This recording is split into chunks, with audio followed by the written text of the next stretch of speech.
नमस्कार दोस्तों, मेरे YouTube चैनल में आपका स्वागत है। रामचरितमानस हिंदू धर्म का सर्वाधिक प्रसिद्ध ग्रंथ है। यह केवल एक पुस्तक ही नहीं, यह भगवान का शब्द अवतार है। जिस घर में भी रामचरितमानस की पुस्तक होती है, वहाँ पे कोई रोग व्याधि दुख दरिद्रता नहीं होती है।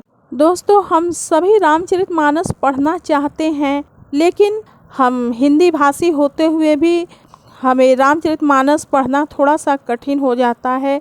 तो रामचरितमानस में दोहा, सोठा, छंद, चौपाई को कैसे पढ़ना है, रामचरितमानस को पढ़ने का क्या विधि विधान होना चाहिए, कितने तरह से इसका पाठ होता है, कब कब हमें विश्राम लेना चाहिए और कैसे हमें पूजा की शुरुआत करनी है, इस वीडियो के माध्यम से हम इन सभी बातों पर चर्चा करेंगे। तो चलिए वीडियो को शुरू करती हूँ। सबसे पहली आवश्यक बात है कि रामचरितमानस को हमेशा इस तरीके के एक व्यासपीठ पर रखना चाहिए या फिर लकड़ी के पाटे पे रखना चाहिए। कभी भी रामचरितमानस को धरती पे नहीं रखना चाहिए और हमेशा धार्मिक पुस्तक को किसी लाल कपड़े में लपेट कर ही रखना चाहिए। लाल या पीला गुलाबी कपड़े में लपेट कर ही रखना चाहिए। और रामचरितमानस की पाठ की 3 विधियां होती। अखंड रामायण में हम बिना रुके एक ही बार में, एक ही दिन में रामचरितमानस का पूरा पाठ संपूर्ण करते हैं। दूसरा होता है नवाण पारायण, जो हम नवरात्रि में 9 दिनों में पूरा करते हैं। और तीसरा होता है मास पारायण विधि, हम 1 महीने के अंदर पूरा कर लेते हैं। आप इस पुस्तक में ही देखेंगे कि इसमें 9 दिनों के पाठ विधि में और मास पारायण पाठ विधि में कहाँ कहाँ किस किस पेज पे विश्राम लेना है, यह आपको दिखाया गया है। जब आप रामचरितमानस का पाठ करेंगे तो बीच बीच में भी बड़े बड़े अक्षरों में लिखा हुआ दिखता है मास पारायण विधि, नवाण पारायण विधि।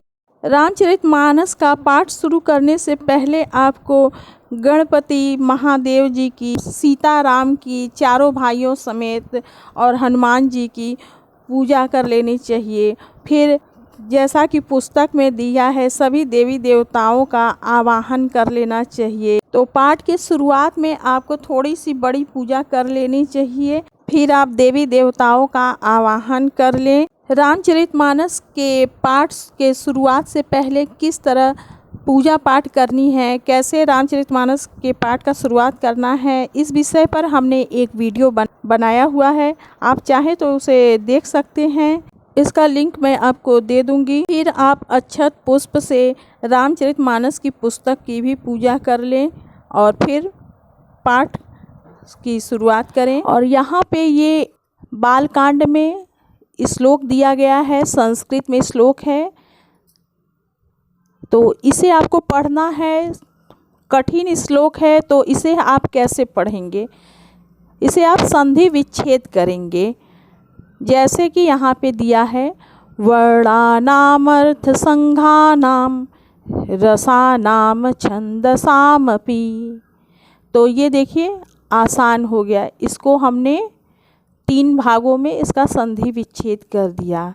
वर्णानाम अर्थ संघानाम रसानाम छंदसामपि मंगलानाम च कर्तारो वंदे वाणी विनायको। यहाँ पे देखिए एक दोहा है, ये भी बहुत कठिन है, तो इसे देखिए मैं पढ़ के आपको बताती हूँ। उद्भव स्थिति संहार कारिणीं क्लेशहारिणीं सर्वश्रेयस्करीं सीता नतोहम रामवल्लभाम। तो इस तरह से आप श्लोक को पढ़ेंगे और फिर देखिए ये सोरठा आ रहा है। सोरठा दोहा का उल्टा होता है, लेकिन इसको पढ़ने में दोहे जैसा ही पढ़ते हैं, बस थोड़ा सा इसका तुक बनाना पड़ता है। तो जैसे यहाँ पे ये दो सोरठा लिखा है, ये सो लिखा है, तो सो का मतलब होता है सोरठा। तो यहाँ पे हमें तुक बनाना पड़ता है और इसको पढ़ने में हमें थोड़ा सा रुकना होता है। 3-4 शब्दों के बाद हमें थोड़ा सा रुकना होता है और उसका एक तुक, एक लय बनाना पड़ता है। जैसे कि यहाँ पे आप देखिए, ये सोरठा है, जो सुमिरत सिद्धि होई। और तो यहाँ पे नीचे देखिए, ये नीचे वाली लाइन में है करऊ अनुग्रह सोई। तो यहाँ पे होई और सोई मिल रहा है, तो आप यहाँ इस पहली लाइन में ऐसे आप रुकेंगे, जो सुमिरत सिद्धि होई, थोड़ा रुकेंगे, गणनायक करिबर बदन, करऊ अनुग्रह सोई। तो यहाँ आप देखिए होई और सोई, यहाँ होई के बाद रुकना है, यहाँ सोई के बाद रुकना है।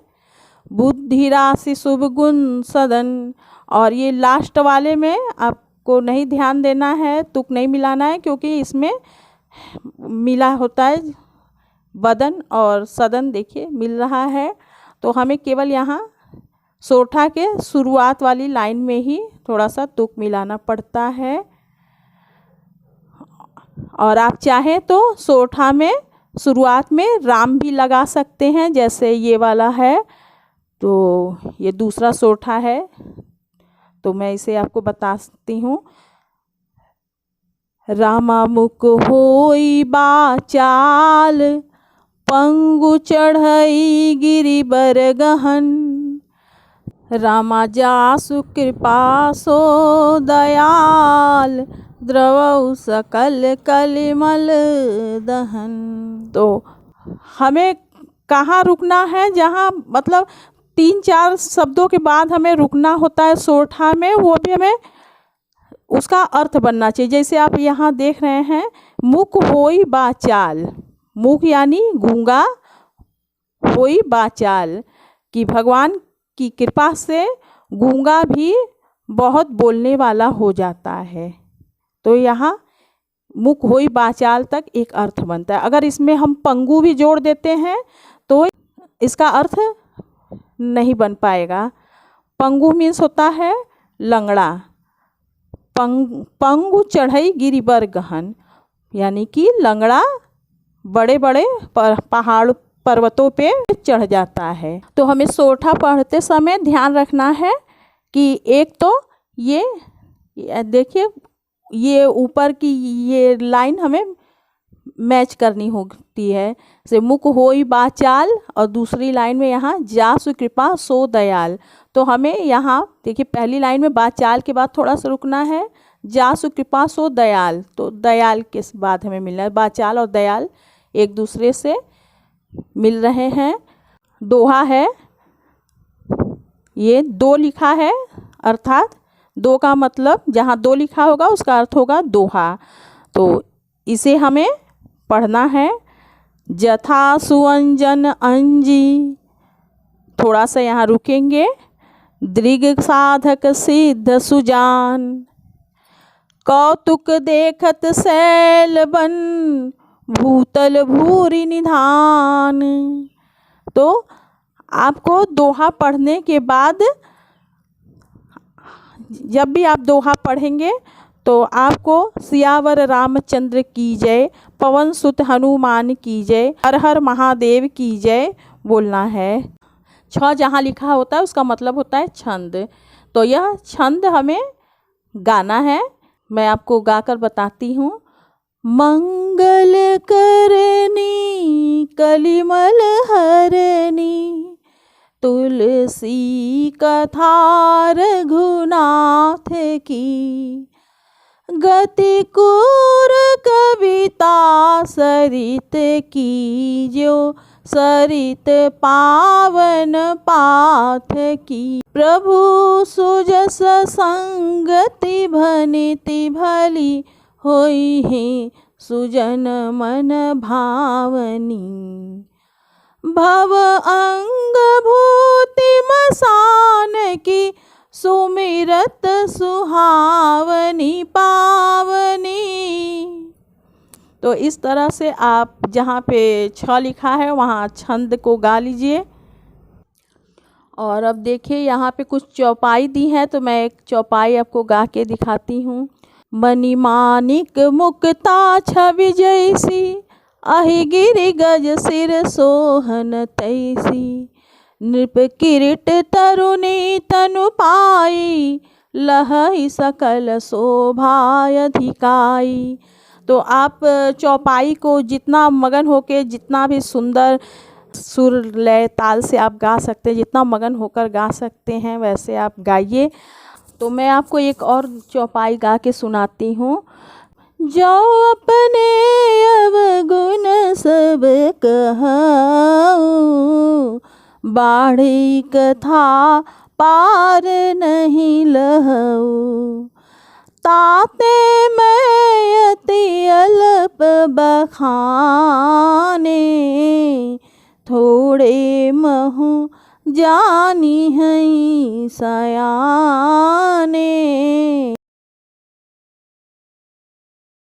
जब भी आप रामचरितमानस का पाठ करते हैं तो आपको एक ऐसा दोहा चुनना होता है जिससे आप अपनी मनोकामना के अनुसार एक दोहा चुनते हैं। जैसे कि मंगल भवन अमंगल हारी, द्रवहु सुदशरथ अजिर बिहारी।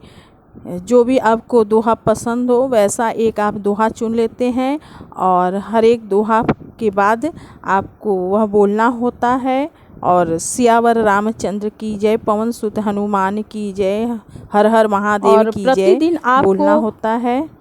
कितना दोहा पढ़ना चाहिए, जितना समय हो उतना दोहा आपको पढ़ना चाहिए। आप प्रतिदिन 1, 3 या 5 दोहे, 7, 9 या 11 इस तरह से आपके पास जितना भी वक्त हो उतना दोहे पढ़ सकते हैं।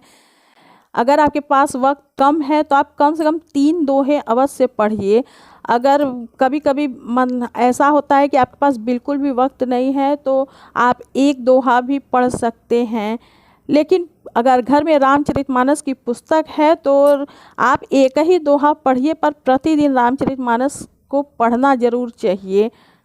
जिस पेज पर पाठ का विराम किए हैं वहाँ पे कोई कागज़ लगा दे या फिर रामचरितमानस में ही इस तरह का धागा दिया गया है तो आप इस तरह से धागा लगा सकते हैं। या घर में 2-3 लोग पढ़ने वाले हैं तो सभी लोग अपने अपने जहाँ जहाँ तक पढ़े हों वहाँ एक कागज़ का टुकड़ा या कुछ भी निशान के लिए लगा दें और फिर आप पुस्तक को बंद कर लें।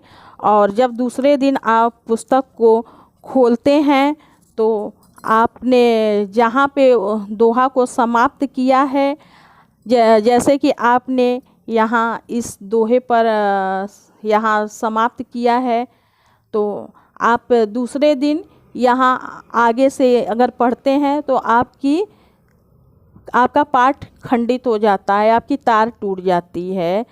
तो आपको जहाँ पे कल जिस जगह पे जिस दोहे पे आप समाप्त किए थे उसी दोहे से आपको शुरुआत करना। जैसे कि आपने अगर इस दोहे पे पाठ का विराम किया था तो आपको यहीं से शुरू करना होगा, पर इसको गिनती में नहीं लेना होगा कि आज हमने इसको भी गिनती में ले लिया। आप यहाँ से इस जो कल का दोहा है यहाँ से शुरू करेंगे, फिर ये सब चौपाइयाँ पढ़ते हुए फिर ये आपका पहला दोहा होगा।